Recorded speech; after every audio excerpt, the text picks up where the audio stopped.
तो भाई लोग, आज का हमारा टॉपिक है कि किस तरह से हम किसी भी कॉम्पिटिटिव एग्जाम में कम से कम नेगेटिव मार्किंग रखकर अपने स्कोर को ज़्यादा से ज़्यादा बढ़ा सकते हैं।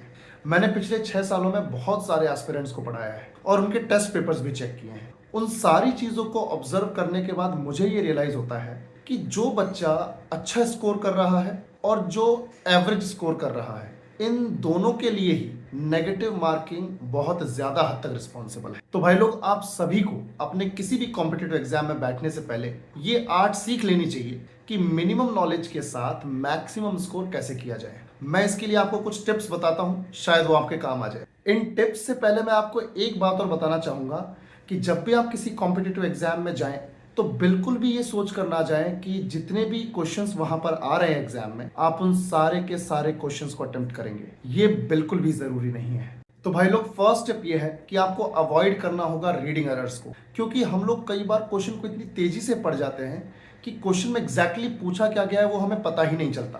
तो आपको क्वेश्चन को पढ़ते वक्त बहुत ध्यान देना होगा और समझना होगा कि एग्जामिनर आपसे करेक्ट स्टेटमेंट्स को मार्क करवाना चाह रहा है या फिर इनकरेक्ट स्टेटमेंट्स को। यहीं पर हम सबसे बड़ी गलती करते हैं। तो सेकंड टिप ये है that you have to avoid attempting unexplored territories until और unless the answer is very obvious. कई बार ऐसा होता है कि एग्जाम में क्वेश्चंस उन टॉपिक से आ जाते हैं जो हमने कभी पढ़े ही नहीं। तो समझदारी इसमें है कि आप उन क्वेश्चंस को अटेम्प्ट ही ना करें। पर अगर आपको लग रहा है कि इस क्वेश्चन का आंसर लॉजिकली किसी तरह से ढूंढ के निकाला जा सकता है, तब आप उसको अटेम्प्ट कर सकते हैं। थर्ड टिप आपके लिए यह है कि 50-50 लाइफलाइन आपको यूज करनी पड़ सकती है।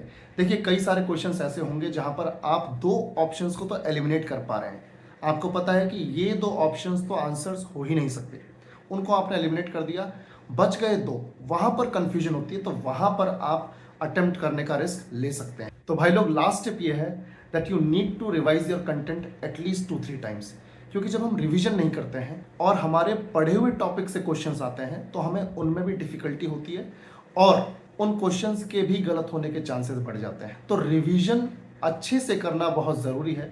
तो इस तरह से हम देख सकते हैं कि हमारी पढ़ाई तो हमारे लिए इम्पॉर्टेंट है ही, हमारा कंटेंट तो हमारे लिए इम्पॉर्टेंट है ही, पर उस कंटेंट को एग्जाम में सही तरह से सही स्ट्रैटेजी के साथ इम्प्लीमेंट करना उससे भी ज़्यादा ज़रूरी है। तो मुझे उम्मीद है कि जो भी टिप्स मैंने आपको बताई हैं ये आपके एग्जाम में आपको हेल्प करेंगी और आप अपने एग्जाम को क्लियर कर पाएंगे। Thank you so much.